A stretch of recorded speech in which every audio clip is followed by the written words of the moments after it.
दोस्तों नमस्कार, मैं राम सूरत यादव। प्रधानमंत्री मोदी जी तीसरी बार प्रधानमंत्री बन गए और सत्ता में तीसरी बार वापसी भी एनडीए की तरफ से कर दिए। लेकिन इस बार की सरकार क्या प्रधानमंत्री मोदी की बहुत कमजोर सरकार है, क्योंकि पूर्ण रूप से बहुमत का आंकड़ा इस बार बीजेपी 272 का आंकड़ा नहीं पार कर पाई। और यही कारण है कि एनडीए के गठबंधन के वजह से जो है ये सरकार बनी है। और आपने देखा है कि यह सरकार बनते ही बीजेपी में भी एक तरीके से बगावत के सुर शुरू हो गए हैं और बीजेपी के बड़े बड़े जो है बागी इस समय जो है अपने एक अलग ही सुर में जो है बोल रहे हैं। प्रधानमंत्री मोदी का डर और खौफ जो दो कार्यकाल में आपने देखा है वह भी एक तरीके से समाप्त दिखाई दे रहा है। आपने देखा है कि इस बार सभी एजेंसियां भी एक तरीके से मोदी के इशारे पर चलने के लिए तैयार नहीं हैं। और आपने कल देखा है जिस तरीके से जो है अरविंद केजरीवाल को जमानत मिली है, उस जमानत को लेकर के देश के हर बड़े बड़े जो है वकील, हर जो है एक तरीके से जानकार लोग और खासकर आम आदमी पार्टी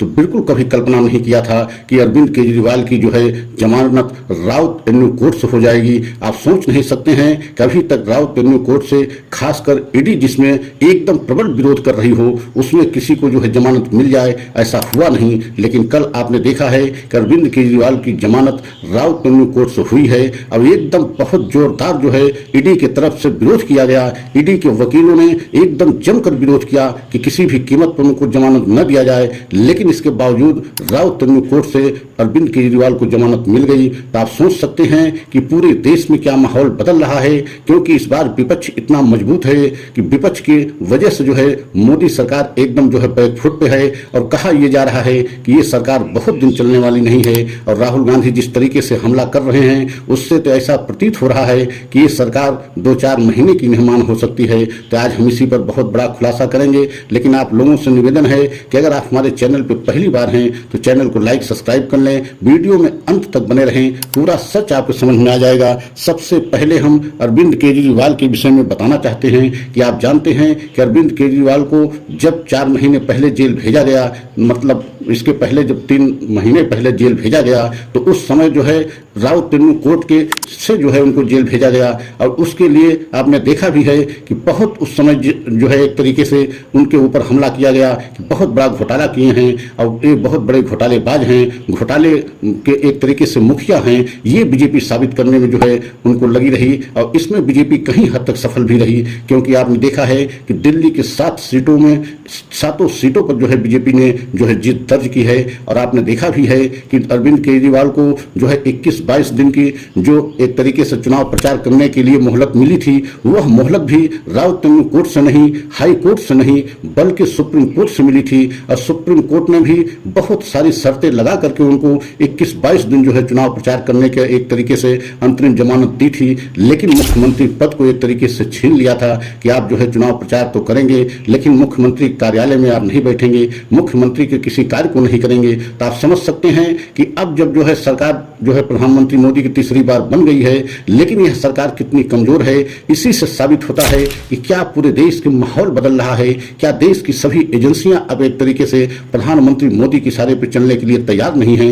क्योंकि आपने कल देखा है कि राउत एवेन्यू कोर्ट से किस तरीके से अरविंद केजरीवाल की जमानत मिली है, मतलब कल्पना से परे। क्योंकि आम आदमी पार्टी के कोई ऐसा नेता नहीं था, आम आदमी पार्टी कल्पना भी नहीं कर रही थी कि राउत एवेन्यू कोर्ट से अरविंद केजरीवाल को जमानत मिलेगी। आम आदमी पार्टी तो ये समझ रही थी कि राउत एवेन्यू कोर्ट से उनकी जमानत याचिका खारिज होगी, उसके बाद हाई कोर्ट में अपील करेंगे, हाई कोर्ट से भी खारिज होगी और अगर राहत मिलेगी तो सिर्फ सुप्रीम कोर्ट से मिलेगी। लेकिन कल का जो फैसला था इतना चौंकाने वाला था कि पूरा देश एक तरीके से ये सोचने पर मजबूर हो गया कि यही एजेंसियां, यही राउत एवेन्यू कोर्ट पहले किस तरीके से जो है अरविंद केजरीवाल के साथ व्यवहार किया। और अब राउत एवेन्यू कोर्ट से ही, मतलब लोअर कोर्ट से अगर जो है ईडी के विरोध के बाद भी जो है अरविंद केजरीवाल को जमानत मिलती है, तो क्या पूरे देश का माहौल बदल रहा है। और राहुल गांधी यही बात बार बार कह रहे हैं कि सबसे नाजुक, सबसे कमजोर मोदी सरकार है। मोदी का डर, मोदी का खौफ पूरी तरीके से समाप्त हो चुका है। यहां तक कि बीजेपी के बड़े बड़े नेताओं में या बीजेपी पार्टी में भी मोदी का खौफ और डर नहीं रहा।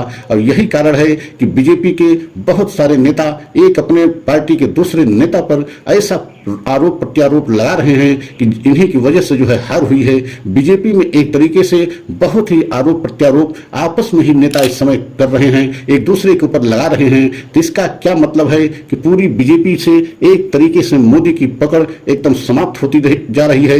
यही कारण है कि बीजेपी के हर नेता इस समय मनमानी तरीके से एक दूसरे नेता के खिलाफ बयान दे रहा है। और आप देख रहे हैं महाराष्ट्र की घटना को लेकर के किस तरीके से जो है वहां भी कब सरकार बीजेपी की गठबंधन की सरकार गिर जाए ये भी कोई कल्पना नहीं कर सकता। वहां भी एक नेता एक दूसरे पर ऐसा आरोप लगा रहे हैं जिससे किसी भी समय महाराष्ट्र की सरकार गिर सकती है।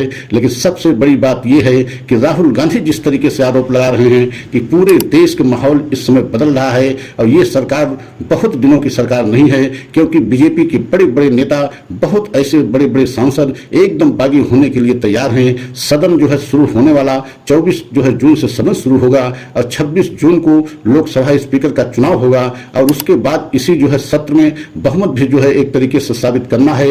और राहुल गांधी का यही कहना है कि ये सरकार एकदम जो है कमजोर और डरी हुई सरकार है। और मल्लिकार्जुन खड़गे जो कांग्रेस के राष्ट्रीय अध्यक्ष हैं उन्होंने तो यहां तक आरोप लगा दिया कि ये सरकार अल्पमत में है, सरकार के पास बहुमत ही नहीं है। अगर जब बहुमत सिद्ध करेंगे तो बहुत सारे ऐसे लोग हैं जो कांग्रेस के संपर्क में हैं और वो जो है मोदी सरकार को गिराने के लिए एकदम तैयार बैठे हैं। तो क्या आप समझ सकते हैं कि यह मोदी की जो तीसरा कार्यकाल शुरू हुआ है यह कार्यकाल कितने दिन का होगा, कब तक ये सरकार चलेगी, क्या इस पे ग्रहण लगता हुआ दिखाई दे रहा है। और इंडिया गठबंधन के जिस तरीके से नेता बोल रहे हैं, खासकर राहुल गांधी या अखिलेश यादव, ये जिस तरीके से इस समय बीजेपी पर हमला कर रहे हैं उससे तो ऐसा प्रतीत हो रहा है कि ये सरकार 2-4 महीने में या अधिकतम अगर 6 महीने भी चल जाए तो बहुत ज्यादा होगी, उसके पहले ये सरकार को गिरना लगभग तय है। और ऐसे में जब अरविंद केजरीवाल आज जेल से बाहर आ जाएंगे तो इंडिया गठबंधन को एक बहुत बड़ी मजबूती मिलेगी। और आपने देखा है कि ईडी पूरी अपनी ताकत और पूरी शक्ति कल जो है राउरकेला कोर्ट में झोंक दिया कि 48 घंटे को हमें समय दिया जाए, अभी कोई ऐसा आदेश न किया जाए। लेकिन राउरकेला कोर्ट ने जो है अरविंद केजरीवाल को जमानत दे दिया और आज जो है अरविंद केजरीवाल जेल से बाहर भी आ जाएंगे। तो आप समझ सकते हैं कि इस समय पूरी तरीके से जो है प्रधानमंत्री मोदी बैकफुट पर हैं और बहुत कमजोर सरकार, ऐसा लग रहा है कि तीसरा कार्यकाल प्रधानमंत्री का बहुत कमजोर सरकार के रूप में इस समय देश के सामने आ रहा है। और यही कारण है कि प्रधानमंत्री मोदी एनडीए के प्रधानमंत्री हैं, बीजेपी के प्रधानमंत्री अब नहीं हैं। और यही कारण है एनडीए में खींचतान भी अंदर ही अंदर खाने शुरू हो गई है। तो आने वाले समय में देखना है कि सरकार कब तक चलेगी। अगर हमारा वीडियो आपको अच्छा लगा हो तो लाइक सब्सक्राइब करें, कमेंट के द्वारा अपनी राय अवश्य दें। अगला वीडियो पुनः लेकर के आएंगे। जय हिंद, जय भारत।